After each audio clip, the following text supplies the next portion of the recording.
and gentlemen, please welcome Frank Bruno, MD.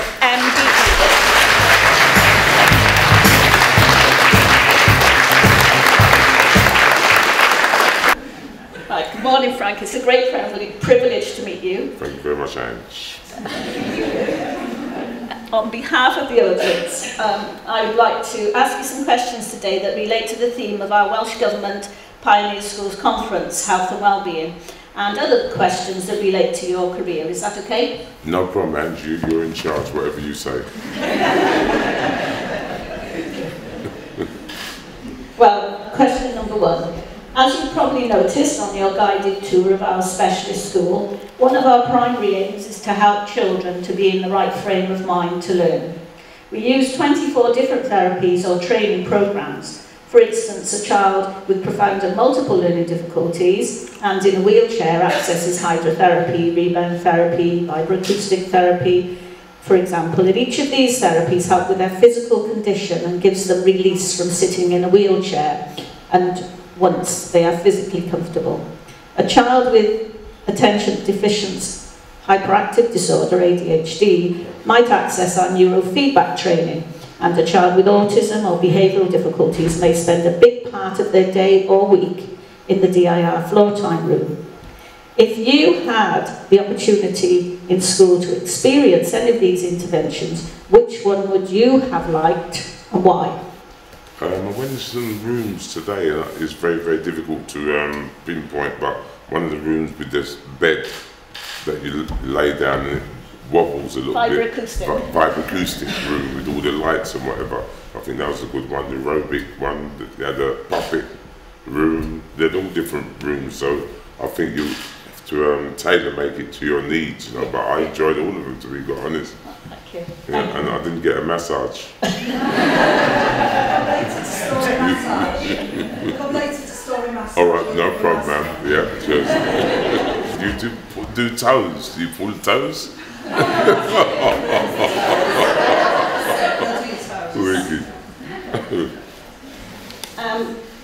Mainstream schools as a whole don't cater as well for children with special needs as they do for ordinary children, particularly those with behavioural difficulties. You attended the specialist school that catered specifically for behaviour, Oak Hill Residential School in Sussex.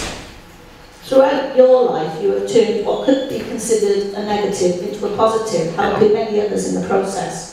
You are, for instance, the patron of the Gateway School in Northampton for 11 to 18-year-olds with the ESD. Yeah, I'm the patron. What opportunities did you feel then that Oak Hill Residential School gave you that you couldn't have got in a mainstream school? I think I was young. I was hanging around with... Sorry. Cheers. Sorry. I was young and I was hanging around with the wrong sort of like crowd. And my mum read that if I continue hanging around with the crowd, that I would get myself into serious trouble when I get older. So she sent me down to a ball school. And if you say a ball school, they say it's a prison or whatever. But it was a very, very good school. They had special teachers to teach you how to calm yourself down. It was old school way to your way now. It's an updated way of how they've done things, but I was dyslexic at the time. I didn't know I was dyslexic, and I felt my life was, I was very aggressive, and when you're dyslexic you can't put things together, and if someone asks you to spell a word or whatever, you get tense and go into yourself. But the school was a very, very brilliant school. I met my headmaster the other day who said to me that I would never become nothing in life. He didn't really mean it in a horrible way, but he could see I was finding a lot of difficulties. But I said to him, when I got into the school, I wanted to be a boxer and I wanted to make enough money and do very, very well. So he had to eat his words, and he was very, very proud of me. But at the school at the time, there were very, very teachers that had to drop some manners on you and show you the right way in going and having manners, because when we went there we were very aggressive. Anything anybody said to you, we want to fight and whatever. But it was the best school that my mum could have sent me to, and it taught me about skills with life and discipline and manners and how to behave yourself. And we used to work in old people's homes, go camping, canoeing and whatever, so we wouldn't have learnt them things in the town that we were in London. So we went away to the countryside and it was a different environment, and I think it was the best thing. that happened to me. And why couldn't the mainstream school offer you those kind of things? I don't really know why the mainstream schools couldn't offer you them. You got to have specialists, like specialist people in the room today, but I was not a naughty boy. I haven't got a criminal record or whatever, but I used to fight a lot and I used to have a lot of aggression.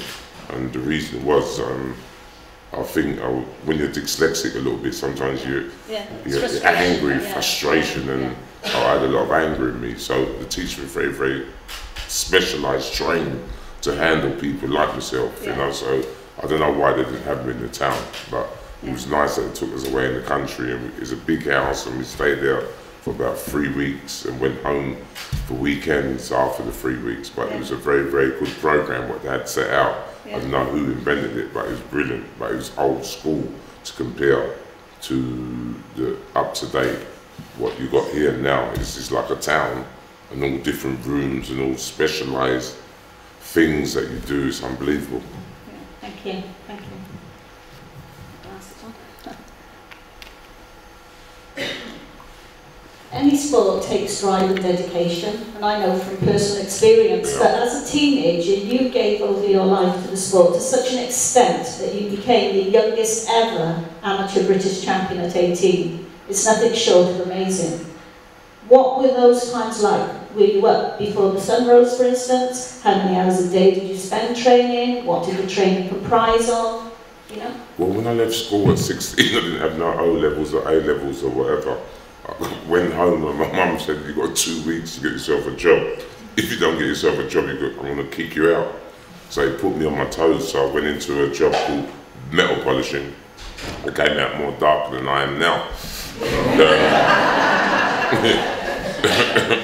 And after that, I had to go and do a little bit of training. So I got wages at the end of the week. It was £38 by the time I paid my mum. Paid certain, you know what I mean, foods and whatever. I didn't have nothing left. So at 16, I dedicated myself into boxing. 2 years. I worked very, very hard. Got the ABA heavyweight championship. That is, ABA is when you get to the ABA's finals.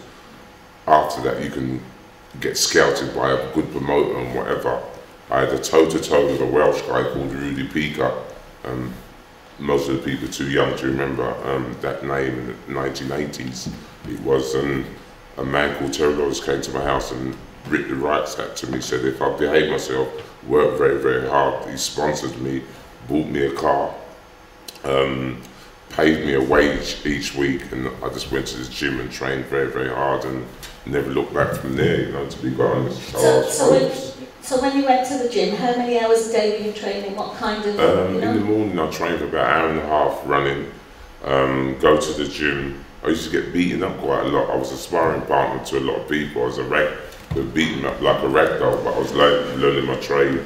And then eventually the promoters got me together, took me to America for about 3 months to learn my trade, work around the gym, spar with people. I was 19, Mike Tyson was 15. So we sparred together, a guy called Customado, so we was punching the granny out of one another, but he was learning my trade, that was my profession, and yeah, it started from there, you know. Yeah, thank you. You're welcome. What advice then would you give to someone today who dreams of doing well in any sport? Anything, dedication, sacrifice, staying on the right road. If you believe in yourself, if you put the hard work in, some days are good days, some days are bad days, but if you've got that focus that you want to do something, you know what I mean, the world's your oyster, you know what I mean. You can't beat determination, you can't beat hard work and hunger, and you know what I mean, who wants it more, to be quite honest. So you can do not exactly what you want to do, but there's a room and there's a door open to anybody to achieve what they want to achieve. It depends how hungry you are, how focused you are, and how dedicated you are, you know what I mean? It comes with anything you do in life, you know? Yeah. A heavyweight boxer doesn't have to worry about diets as much as other boxers do. But did you eat and drink healthily while you were a boxer? And did all that change once you retired from boxing and concentrated more on speaking engagements and acting? I think when you eat, sometimes you may go out for Indian or have a big meal, and sometimes you feel pregnant. You go to the toilet. You go to the toilet, but you've got to monitor what you eat, no matter if you're in boxing, you ain't in boxing, but if you're heavyweight, you still got to watch what you eat, because sometimes you may overeat, get very, very sluggish, or not feel too good, so you've got to get the right balance. But I watch what I eat, I try to monitor what I eat, because I can put on 7 pounds just like that, do you know what I mean, and take 7 pounds off, or lose a stone just like that. So I've got to monitor myself all the time, because as you get more older, it's not good for your heart to be carrying too much whatever, and you know, we all look in the mirror and sometimes we're not pleased with ourselves, so I try and nick a little bit in the gym or the health farm every single day, run like Forrest Gump.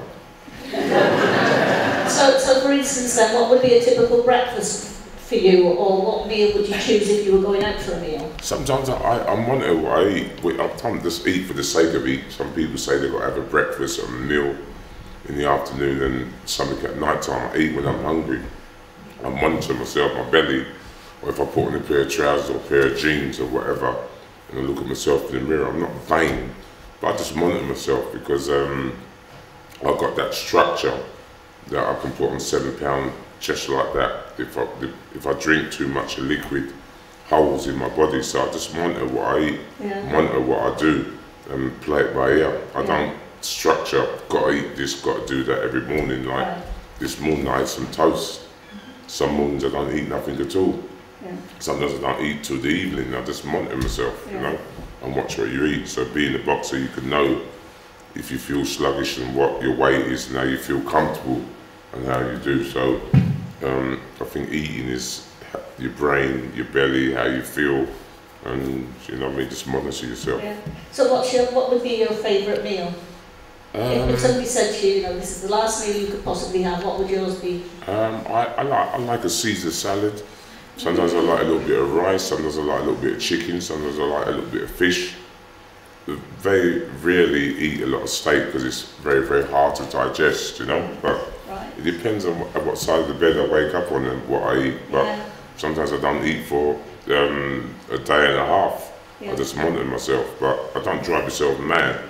But I know how my body is. Being in boxing over the years, you get to know how you feel.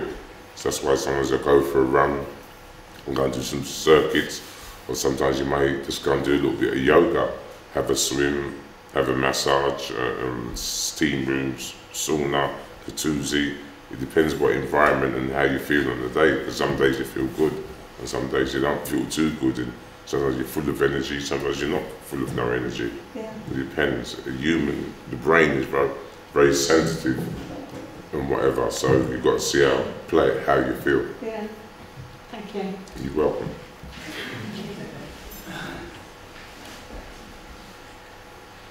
A question from a member of staff in relation to that period in time, 1995, when you became the world champion. She says, Eye of the Tiger reached 28 in the UK charts, and she's asking, do you still work out to that track, and are you a Rocky fan?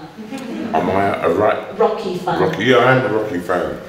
Sometimes I play the music. I'm a frustrated DJ, so I play all sorts of like music, you know what I mean? And when someone says, what sort of music do you like? Music is sometimes the key of life, you know? Sometimes there's relaxing music, sometimes there's aggressive music to get you up and going, funky house, opera. I just love music in general. But yeah, I like Rocky, I'm a Rocky fan. And sometimes I do play the record, but I never sang on the record, it was just nicked it off Rocky. the theme of me winning the world championship on the end of it, and it made that I sang the song, but I couldn't sing to save my life. Following on from that, if in the future there was to be a film made of you in your life, what would you want as the theme tune? I'm not too sure, because there's so many music out there what I like, you know what I mean? It's very, very difficult. There's a tune by George Michael and Mary J. Blige. I would love to be. I could have Prince, I could have James Brown, I could have Queen. You know what I mean? I could have Pavarotti, Tom Jones. It depends what mood you're in and how you see it and how they're going to play it and how they're going to, you know what I mean, chop it up. But there's all different tunes you could play to, you know what I mean? But I couldn't really answer that question at the moment. If they'd done the film and when they'd done the film, I could come back to you and say, this is the tune I wanted to pick. But it depends what sort of mood you're in and what vibe you're in at the time, you know? Yeah, very true. Thank you. You changed careers in 1996 due to concerns about possible blindness if you continued. You were only 35. You're now an accomplished actor and speaker. Muhammad Ali left the professional boxing at age 42, and some said that he left it too late to retire from boxing. When he retired from boxing, and 2 years before he was diagnosed with Parkinson's, he said, "I've been in the boxing ring for 30 years and taken a lot of punches, so there's a great possibility something is seriously wrong." He may have been afraid he was suffering not from Parkinson's but dementia pugilistica, the term given to the progressive brain damage caused by repeated blows to the head, a condition that affected boxers such as Joe Louis and Sugar Ray Robinson. It will never be known for certain whether boxing contributed to Muhammad Ali's condition.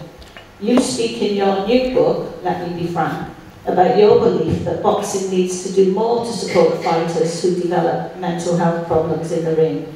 Do you feel that boxing in any way contributed to your health issues in later life? I'm not too sure, you know what I mean? Anybody that retires at 35, you know what I mean, it's a very, very strange thing.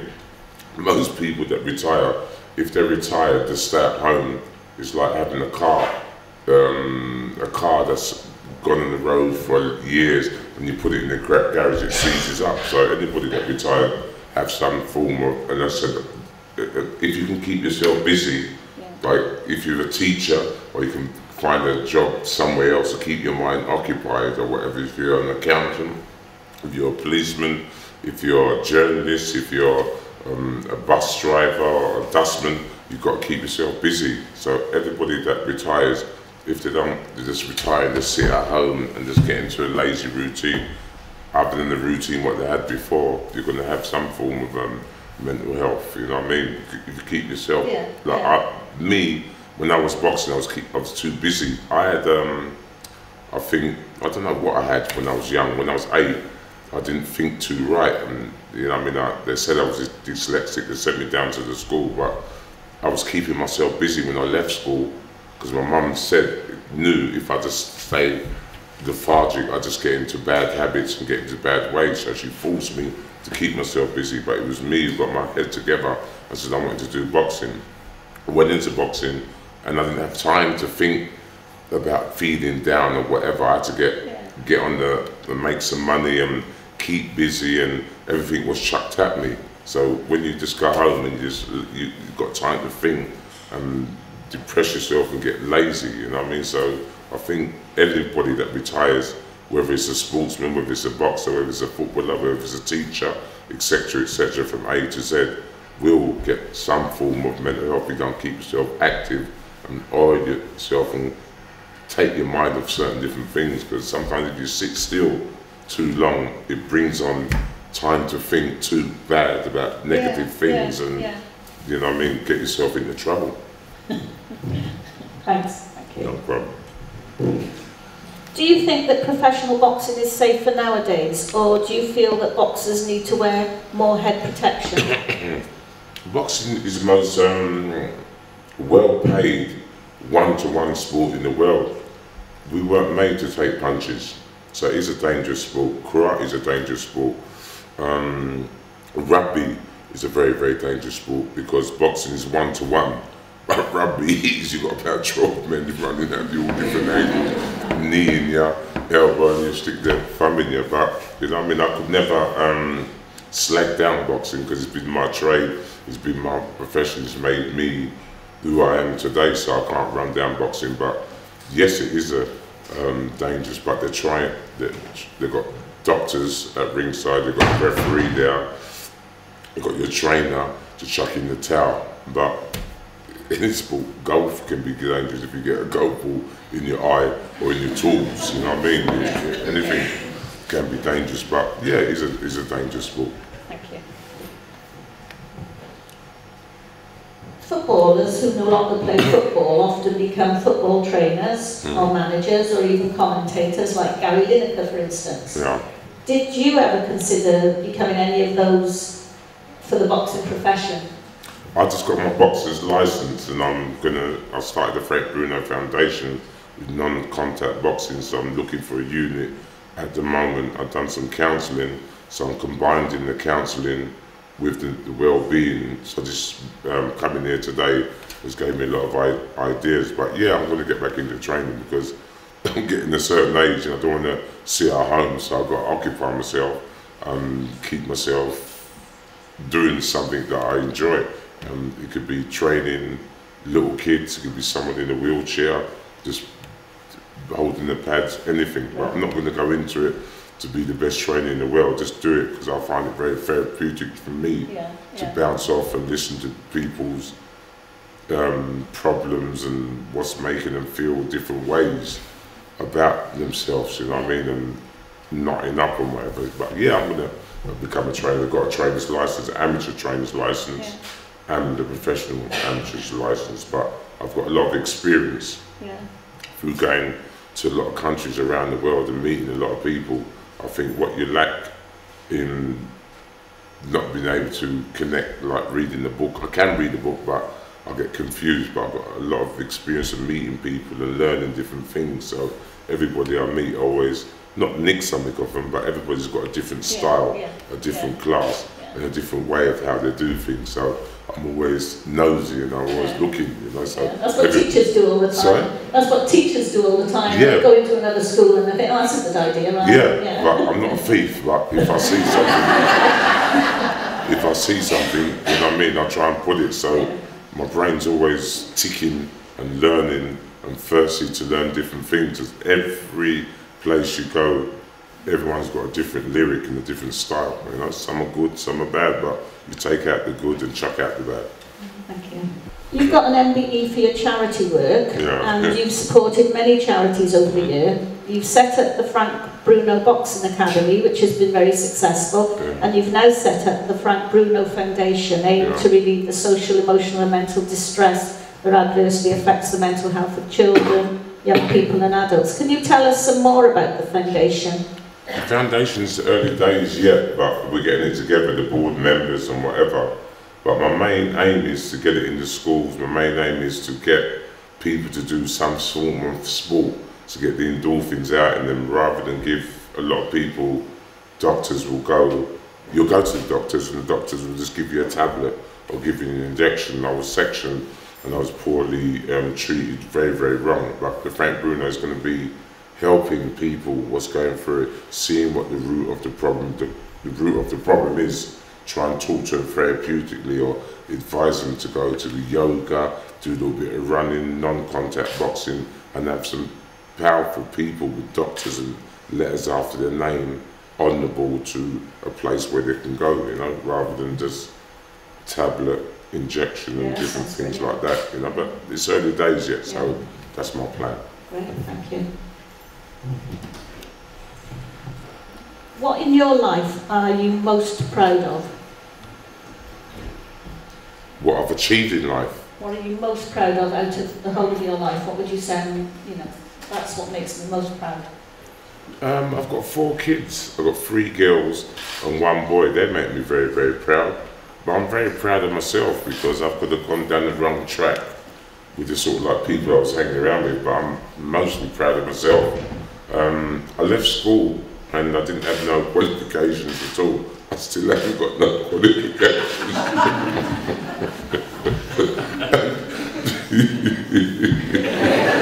ain't got no qualifications, so I'm not bluffing my way around, but I meet a lot of people and a lot of people give me a lot of happiness and I just love going around, but I haven't got no nothing after my name apart from the MBE or the WBC belt. So I'm proud of myself, you know what I mean? I don't know I'm a nobody, you know what I mean, to be quite honest. You know, at the end of the day, I'm going all over the world and I'm speaking, and with the experience what I've got and what I've been through, a lot of people can link to me and connect to me and understand where I'm coming from. But I think myself, to be quite honest, you know what I mean, who am I?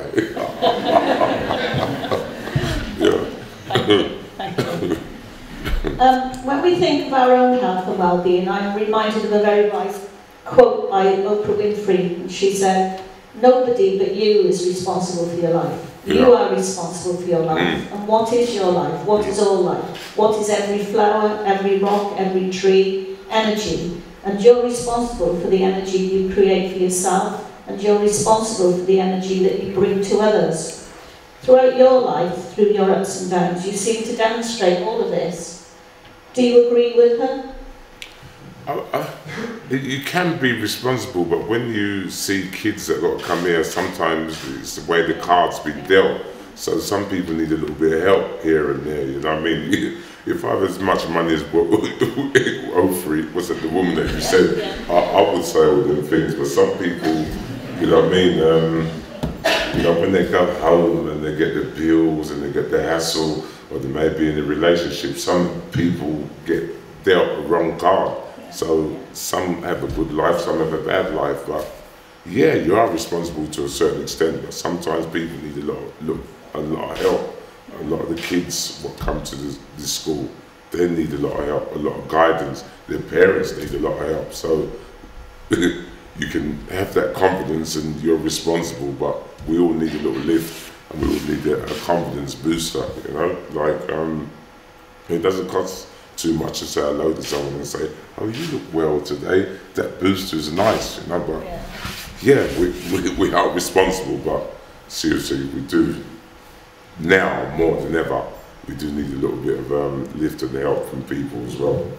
And I think if the world would get that way of being nicer to one another, it'd be a much more better place. But the unfortunate thing, the demon comes out in the human, that the devil comes out sometimes in people. But if we can leave the devil where it needs to be and be more friendly, it'd be a much more better, peaceful place.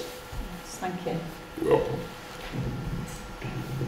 I know from research that you use visualization techniques and that Terry Lawless would encourage you to do that.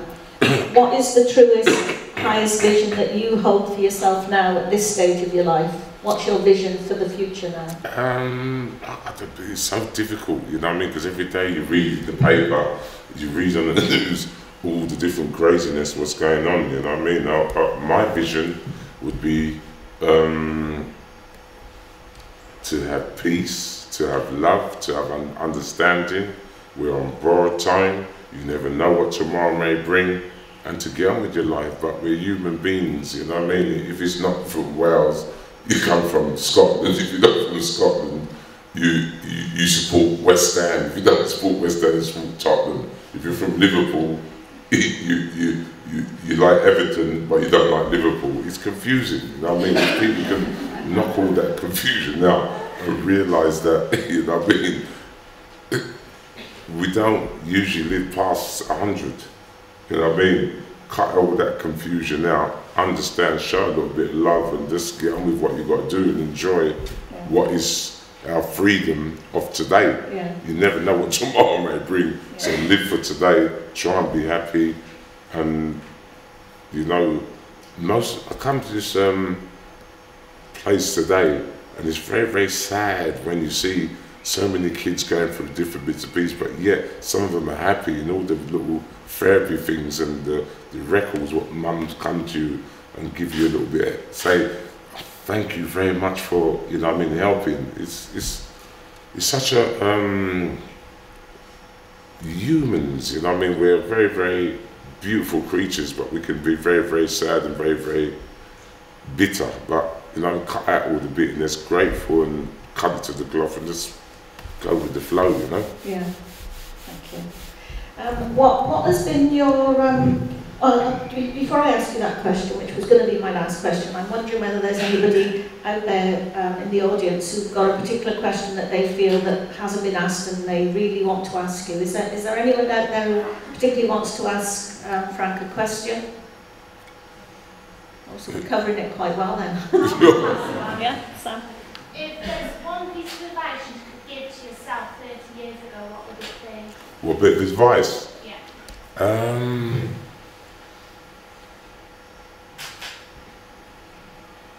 God, what bit of advice would I give myself? I would have loved to have learned to read and write much more better, but sometimes I think my brain is very, very clever in some ways, but stupid in others. But I wish I would have learned to read and write a lot more better in school and listen to it. I just shut off when I went to school, you know what I mean? I had to hump with the world and teachers were trying to help me, but I just couldn't get it together. But what bit of advice knowledge is to keep, you know what I mean? And I wish I would have got more knowledge in, you know what I mean, reading the book and learning how to write a little bit more better. That's the best advice I would give to myself. You're welcome. Yoga teaches you, or you do yoga? I am the yoga. Oh, yoga teacher. I see the way you're sitting in the pose. You should let us all sit like that. Sorry to make you go blush. Any other questions from the audience? Yes? Yeah? When you go through difficult times, there's always some sort of inspiration and person or thing that sort of you focus on to sort of get well and improve your well-being. Was there anyone at the darkest times in your life that sort of inspired you to make a change and become? A lot of the people that inspired me are dead. One of them who inspired me very well was my ex-trainer, George Francis. He was a very, very old school man. He had different skills and different principles, and he taught me so much, you know what I mean? So yeah, he was my dad. When I was 14, he had cancer and he had a stroke. He was my grandma from my mum's side. She was amazing, you know what I mean? Sometimes she was a little rebel, you know. My mum was a Christian. She didn't like smoking. You had to go to church, but my grandma was a little rebel. When I met her and pushed her in a wheelchair, I had a nice house and we had some woods. I used to take her to have a cigarette and she should be there in a wheelchair. Don't tell your mum that I'm smoking. You know what I mean? So she was very, very strict, very, very old school, but she was just amazing. You know, when you sit down with your grandma, older person, she's got so many lyrics that she's gone through her life, and you're sitting down there, you can sit down there for 2 days, a week, just listen to all her stories. But yeah, a lot of people, but unfortunately they're gone. But yeah, I met some people, and they've been brilliant in my life because they pass on different lyrics to you, like your mum and dad say, you wait until you get your house, turn off the light, empty the rubbish, you know what I mean, save your money, you know what I mean, the bills are coming up and whatever. I didn't know what my mum was talking about until I bought my own house, and it all hit me. And she was, your mum, in the struggle of the olden days, they probably had 2 jobs, 3 jobs or whatever, but different era, yeah, but a lot of people, my mum, my dad,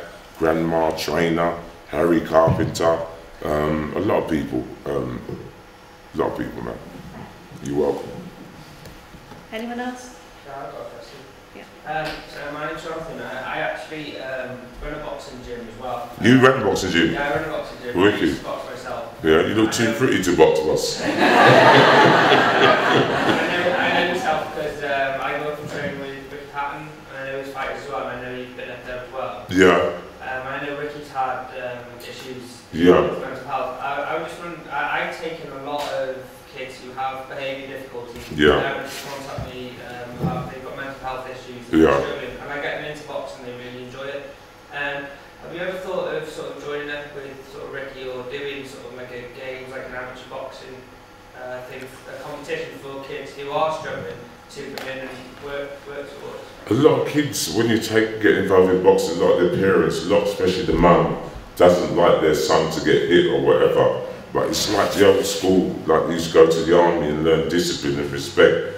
When they do boxing, they get a lot of frustration out. It's good if they're doing non-contact, that the basics of the discipline and the manners, and not to go outside and fight. So yeah, I'm trying to get a gym like Ricky's. He's got a nice setup, his gym there, but it's important to a lot of boxers do non-contact boxing, but sometimes if they do a little bit of boxing, if it's got a good referee and a good crowd so they don't get hurt. So it's an amazing feeling once you get super fit. Once you go into the ring, it's a different vibe of there's ladies keeping fit, not asking them to beat each other up, but just get, look after themselves. When they put on their dress and they look in the mirror, the confidence is unbelievable, especially a guy, doing the discipline of it, skipping, punching the bag, doing a little bit of pad work and doing light sparring. Is the concept of it, the vibe and the endorphins what they get is very, very good. But I'm thinking of doing my own gym and that, slow process at the moment, but I'm trying to get there. But it's good for kids who are on the street or going on the wrong path. You take them and the different changes, unbelievable in it. So keep up the good work. No problem. Was there somebody else? Yeah. I was just wondering if you were a friend of someone who was struggling with mental health. Sorry, take it, ma'am? If you were a friend of someone who has mental health issues, Yeah. what's the best advice you can do to that friend to help that person? Try and talk and see what the core is. Sometimes a lot of people when they have mental health problem, it could be a relationship breakup, it could be a mortgage you can't pay, you can't make ends meet, you're not feeling good today, you're feeling bad, or something's bothering them. So just talk to them and keep talking to them. And sometimes, we bounce off one another and get things off their plate. A lot of people are going through all different mental problems, and people won't talk. They feel too embarrassed to talk. They feel that if they talk, someone's gonna, talk about them and gossip about them and make them feel bad. But everybody in this room has been some form of depression, suffering from something. But a lot of people suffer in silence. But I don't think you've got to suffer no more in silence, no more, because everybody's been through it. Some form of depression. So it's best just to try and talk to them and keep talking to them. Be a pain in the backside until they tell you, all right, I got it now, I got it, leave me alone. But it's best to talk to them, because there's certain people that I wish I would have kept on their case as committed suicide and not done some crazy things, because everybody, some days you're strong, some days you're bright, some days you're full of beans, and some days you're down. Christmas is coming, all different bills you've got to pay and presents you've got to get together. And when Christmas Day is you're down, then it's the next day, and then summer's here again. So life, as you get more older, life moves on. But every single person has some form of mental health. And some days you might go out on a hen do, a stag do, or whatever, and the next day your head's hurting you. Because you don't remember what's happened. But we all go through it. You got to wait until the headache's gone to get up and get on the conveyor belt and go and duck and dive and go and try and make a living and do what you got to do, Anybody else? Yes? You mentioned before that. Could you put your hands up in the air, because I'm like the Ray Charles, this man's blinding me with the camera. You mentioned before about mindfulness and visualization. Is it something you practice every day, and do you have like a go-to coach who inspires you?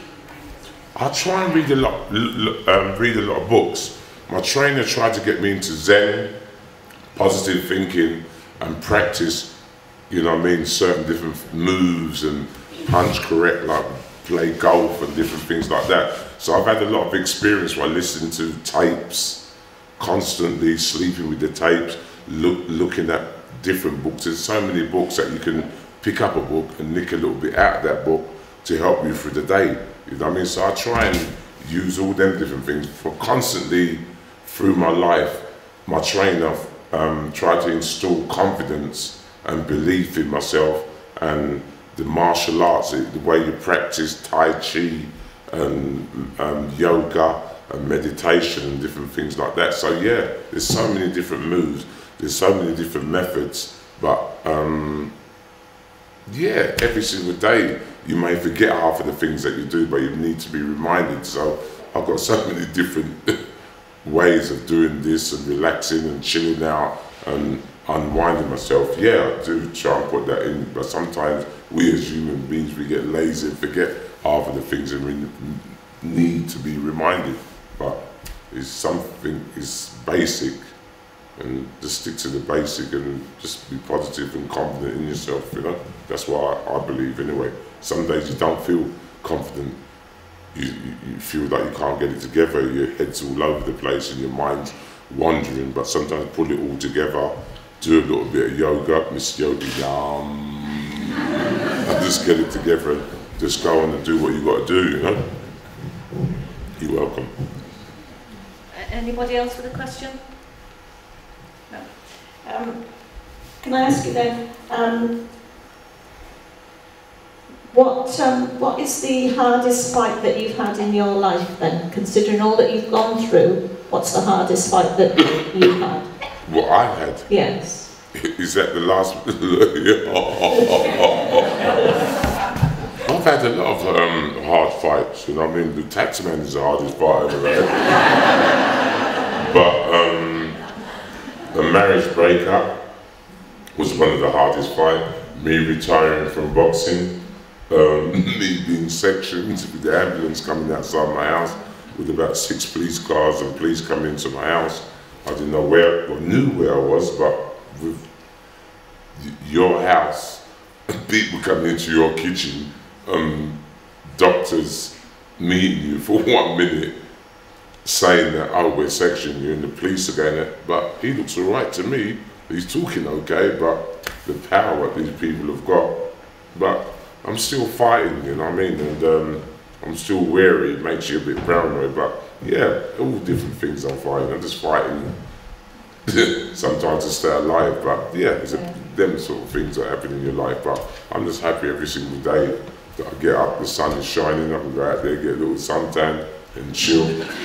I've got to go to Peterborough tonight to make another speech and meet some nice people, and you know, we're fighting all the time, you know. Some days you haven't got the energy to fight, but I just get up and I'm grateful to have the energy to go and meet all different people.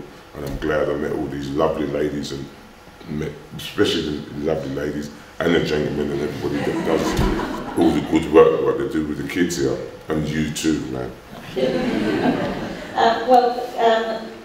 I know I echo everybody here in that we think you're absolutely amazing, Frank. It's been a pleasure talking to you today. Thank you very much. Thank you so much. Thank you.